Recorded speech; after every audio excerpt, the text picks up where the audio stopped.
what I'm going to do is I'm going to share audio, and I am going to mute myself so we don't get any background feed. And I just want to show everybody exactly why my hopes were not exactly high for Dan's review, because he put out a video maybe a week or two prior to his review where he had a criticism of something in the book.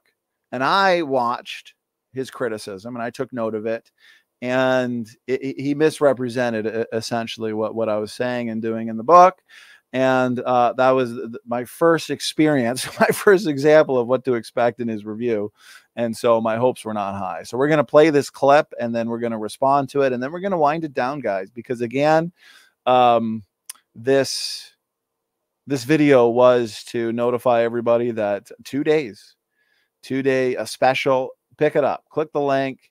It's at cost and it'll be worth it. Trust me. Okay, here we go.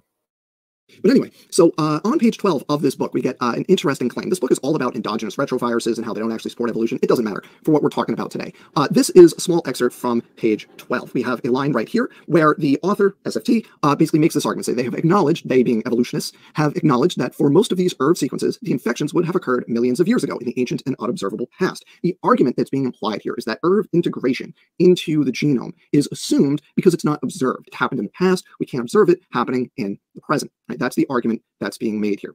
And to do this, he has this quote right here. He says, endogenous, and this is from a paper, endogenous retroviruses are proviral sequences that result from the colonization of the host germline by exogenous retroviruses. The majority of ERVs represent defective retroviral copies. However, for most ERVs, endogenization occurred millions of years ago, obscuring the stages by which ERVs become defective and changes in both virus and host important to the process. Now, you can see just a little bit of pencil mark right there because I'm annotating this book as I go. And in the margin next to that, I wrote, bet that's the abstract. I went and looked up the paper, and it turns out that is, in fact, the abstract. And it's better than that. This is the beginning of the abstract. This line right here, that's the setup line that I just described previously. This is the state of the problem line in the abstract. What we're going to do right now is put this line with the full abstract side by side. Is this an accurate representation of the author's actual position?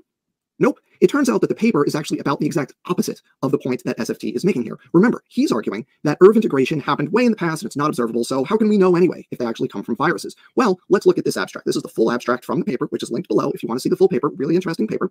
So we have the line right here that he quoted, however, for most ERVs, blah, blah, blah, right? That's the line. Well, let's read the next line in the abstract right here. The koala retrovirus KORV only recently began invading the germline of the koala, permitting analysis of retroviral endogenization on a prospective basis. In other words, we have an example of this process happening in real time that we can observe in progress. That's what the literal next. Okay, so he's claiming, I'm going to share screen for this because I've got the pages saved right here to go. Matt, we can certainly get your thoughts on this as well. So here's the page. So apparently chapter 1, okay, which I make clear, is titled, let's see here, The Important Details. I don't know if people can see it. The Important Details. So this chapter is not necessarily to make an argument or response. All it is built for, which I mentioned in either the introduction or the preface of it, is to provide the reader with the technical details, the important details, before we actually get into the meat of the book, where we address the details and the argument. Okay, so if you look here, page 12, right, I just go into you know, what these are assumed to be, the evolutionary story, what is a retrovirus, what's an ERV made of, right, the LTRs, the long terminal repeats, the gag, the pole, the ENV, properties of it, you know, how do exogenous retroviruses become endogenous retroviruses, all these things, all these important things to know before you actually get into, again, the meat of it. Okay, we don't want the reader to be confused. We want them to have a good basic knowledge or understanding of the topic as we get into the details in terms of the creation explanation for them. So here you'll notice this is apparently what here we go. They have also acknowledged, notice this, they have also acknowledged that for most of these ERV sequences, the infections would have occurred millions of years ago. This is what I say. But notice what I say, most. Because this is what happens when Dan probably just read the first chapter and then said, yeah, here's something that I can use against SFT. You know what I mean? Even though all throughout the book, I talk about how one of the main functional roles, right, Matt, of these ERV sequences is to fight off invading viral infections and to hopefully stop the endogenization of an invading viral infection, exogenous retrovirus. Okay. And closer to the end of the book, I go into predictions regarding fixed and unfixed ERV sequences, right? Because we do know that we have DNA repair enzymes. You know, every single cell division, we have new mutations accumulating in the somatic cell lines. If it weren't for the DNA repair enzymes that are built into the systems that make life, we'd mutate into oblivion in a couple generations. Okay. So the mutation rate is high, 100 new mutations per person per generation, even in light, right, Matt? Even in light of all the amazingly intricate and well-designed DNA repair enzymes in organisms, in the genomes of organisms. But here's the thing, they don't do their jobs perfectly. Okay. So mutations still occur, right? Changes in the nucleotide sequence, typographical errors. And I point out in the book that one of the functions of the pre-existing ERV sequences that I would say are created units of DNA function is to stop the possible endogenization of harmful viral infections. I predict those, though, the unfixed, the rare ones, would be harmful, not beneficial to the genome, to the organism, essentially. But the pre-existing ones that actually help fight this off, the antiviral programs, the protectors, the superheroes of the genome, those are beneficial to the organism. And I specifically back this up with this same paper, okay?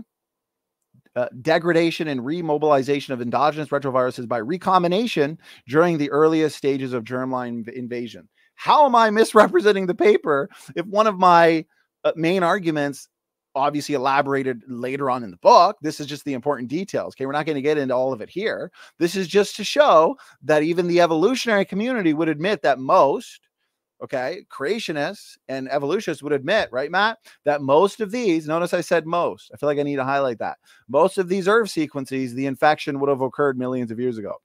Even Dan would agree with that, because they have to explain why so many are fixed, right? They exist in every single person, for example. They're stuck in place, fixation. And then what does the quote say? Endogenous retroviruses, ERVs, are proviral sequences that result from colonization of the host germline by exogenous retroviruses, right? The majority, notice the majority, and I say most, okay, same thing, of ERVs represent defective retroviral copies. However, again, for most ERVs, exactly what I say for most, endogenization occurred millions of years ago. What do I say? Most have occurred millions of years ago. Now, would anybody say that millions of years ago is observable? Like, do we, you know what I mean? So yeah, the ones millions of years ago would be unobservable. We're looking at the fossil viruses. We're looking at the vestiges, the relics today. Okay. However, for most ERVs, endogenization occurred millions of years ago, obscuring the stages by which ERVs become defective, and so on and so forth. I get into that later as well from this paper. That is not a quote mine. I am just showing from the primary source data that, yes, I am representing them correctly. Most would have occurred millions of years ago. This is what they say. Most. I say most. Elsewhere in the book, I say, yes, it's possible that viruses can be integrated and passed on vertically in the same way that a mutation can happen, right? These DNA repair enzymes and ERV sequences are not necessarily doing their job perfectly. And what's funny here, page, let's see here, 48. So 48, barely into the book. I believe this is the design diversity hypothesis. Notice what I say. As we discussed in chapter 1, apparently where I quote mine, right, Matt? Be curious as to your thoughts on this, brother. Retroviruses have RNA as their genetic material. So a few of the things I got into. And they are reverse transcribed into DNA, and DNA can then become integrated into the genome. Remember, these are mobile elements. And again, the retrotransposition function of these mobile elements is also predicated on their, is dependent, and they generate variation, turn genes on and off. And these roles within the genome, these pre-existing ERVs, are predicated on, again, their similarities to viral genetic material. So they need to stop. You know, Barry Desperate, he likes to give this quiz, right? Where he likes to say, well, what's this for? Why is this? Well, you know, what about the reverse transcriptase or integrase, or, you know, what's this for? The gag, the pole. It's like, it's all there. It's all required. It's all necessary. The structure, the properties, everything about the ERV sequence is necessary to carry out its roles. It would be like Barry Despero. Hopefully he sees this, okay? Because his arguments are so desperate. It'd be like him sending us a 2-page document, Matt, that says, you know, of a human being, the functional unit that is a human being, right? What does the heart do? What does the lungs do? What does the liver do? What does the appendix do? Your legs, your hands, your arms. Oh, but your hands aren't essential. I mean, those aren't required, you know, or your feet or whatever. It's like, that's what they want to say about the ERV. It's only this one part of the ERV that's functional in the embryo, or in placental formation and things like it's just so weak. No, it's the unit. The ERV unit is functional, and then there's functional elements or properties within the unit, and some of them do different things. My hands do different things than my heart. My feet does something different than my eyes. Okay. And people can live without their feet, their hands. People can live without a whole lot of stuff. It doesn't mean that they're not necessary. I mean, the very weak responses. So notice what I'll say here. They can move around. They can make copies of themselves and insert throughout the genome. Pretty soon we're getting to this. Apparently what I quote mine just ignored. There's no quote mining in this whole book. I decimate ERVs as evidence for common descent with the technical literature. There's nothing that is quote mined. Dan's desperate. Desperate Dan. Damage control Dan. So here we go. This mobility ends up disrupting the incorporation of retroviral DNA into the genome. Notice this. This is a very important function in protecting us from the invasion of retroviruses. It's amazing. These pre-existing ERV sequences, okay, can combat the infecting viruses. This makes sense in light of the nature of one of their many functional roles and mechanisms. And I quote Dr. Fazal Rana here, PhD biochemist. And I do so a few times in this book because Dr. Rana and I had a 2-part series here where we destroyed junk DNA. I've had him on here twice. We did a series that's been ignored, right? So he's been a blessing in this. The research team from Germany, the US, and it goes into the koala, all right, the KORV. And in other words, it appears as if pre-existing ERVs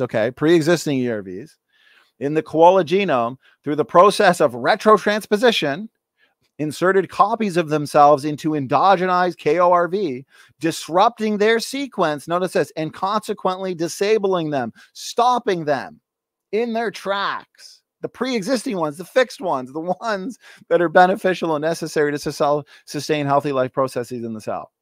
The researchers concluded that this process doesn't appear to require the DNA sequence of the pre-existing ERV to bear any similarity to the KORV. In other words, the research team discovered that pre-existing ERVs play a role in imparting koalas with an innate immunity against KORVs. So we have built-in antiviral programs that not only protect against viral invasions.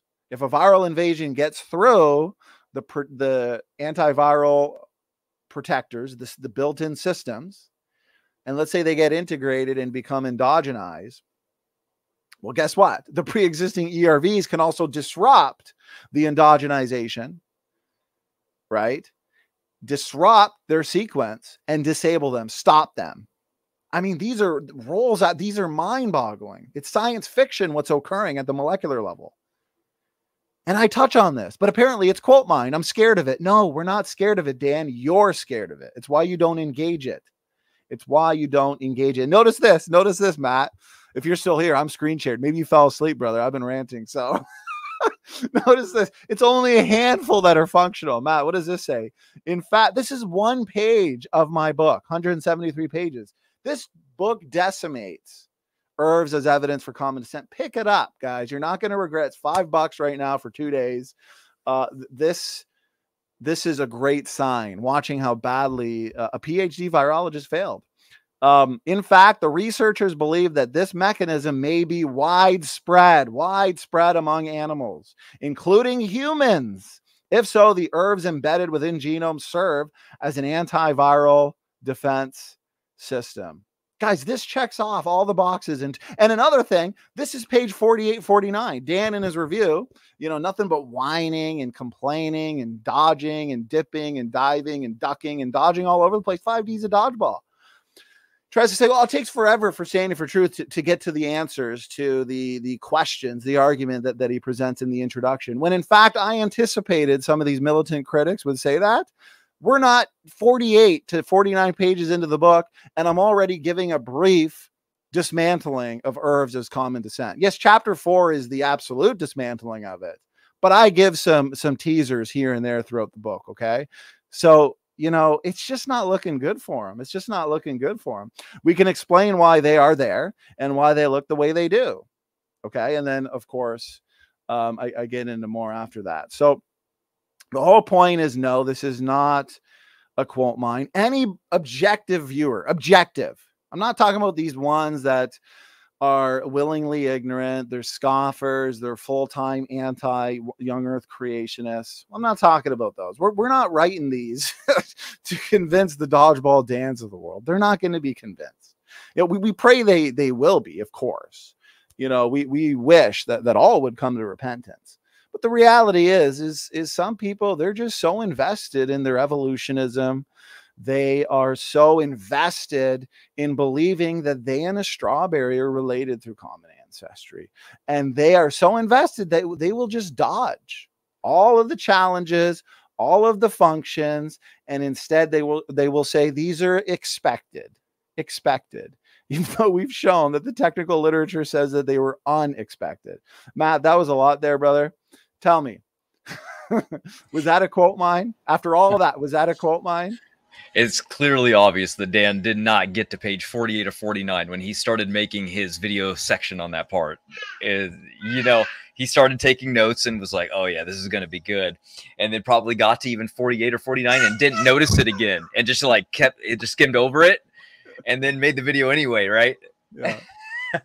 But I mean, look, guys, we both realize that when we read any secular evolutionary paper, that it's going to agree with evolution. Okay, we're not brain dead, but that's not the point. The point is that you can look at the data and interpret it entirely different when you're a free thinker. If you're looking at, think about the stock market. One guy standing next to you will look at the same charts and they'll see a really positive, bullish sign in the charts. You'll look at it and you'll see a bearish market, something really negative. But how? You're looking at the exact same physical evidence. Well, it just goes to show you that there's interpretations that can be made on the data. And when you have somebody like Dodgeball Dan, who's invested financially and monetarily, and it's his business, and that's what he does for a living, he'll never concede. I know, because I did martial arts for years, and guess what? When you get somebody that's been training for 20 years in something, and you try to convince them to come over and join yours, they're not going to do it. They're already invested 20 years. They're not going to change. They know they're not going to have enough time in their life to learn what you have and what you do, so they neglect it, and that just hurts them. We're only telling it for their benefit and for everybody's benefit. So, hey, if you don't want to, that's on you. But don't tell us we're wrong when you're unwilling to even accept what we're talking about and as a potential alternative. When you've already said no, that it can't possibly be that way, you've just proven yourself having a blindfold on when you ever look at any of the information that comes from our camp. You've already concluded that it was wrong before you looked at it. And that is as anti-science as you can get. So when Dan says like, oh, I'd fail you. Well, yeah, I bet you would. Dan will fail you if you don't believe that strawberries and whales are related through common ancestors. This is how people like Joshua Stramidas, Joel Duff, Dan Stern Cardinale, Herman Mays, this is how they read technical papers, for one, coming out of Young Earth Creationists, how they read the books we put out. Okay, take the blindfold off, guys. Come on, let's go. Be objective. They're not objective. We are quote mining, apparently, if we don't agree with the conclusions of these authors. What do they say over and over again, Matt, when it comes to these ERV functions? Literally functions that are essential. Humans won't exist. Mammals wouldn't exist if it wasn't for these various classes of retrotransposons. And what do they say? Well, in these technical papers, they say engines of evolution, co-option, right? Dan says they're expected. The technical papers won't even go that far, but Dan will just say they were expected. Yeah, of course they were. Yeah, we don't know how, but they were expected. Right. This paper and this paper and this paper say that these antiviral roles and these roles in the immune system, unexpected. Dan, right, he wants a couple deletion mutations in there. He removes the U and the N, and these are expected. Because here's the thing, Dan knows that most of his audience are just looking for confirmation bias, okay? They want so badly to believe that banana plants and whales and chimpanzees and humans are related through common ancestry, and ERV sequences, shared ERV sequences are amazing evidence for this. And, you know, they want to sit there in the morning when they're eating their strawberries on their oatmeal, and they want to be like, yeah, that's that right there. You know, I'm related to that strawberry through common ancestry. It's confirmation bias. Man, and Dan knows that most people aren't objective enough to look into this. They want an answer no matter how bad the answer is. And Dan provides the worst possible answer, and they jump all over it.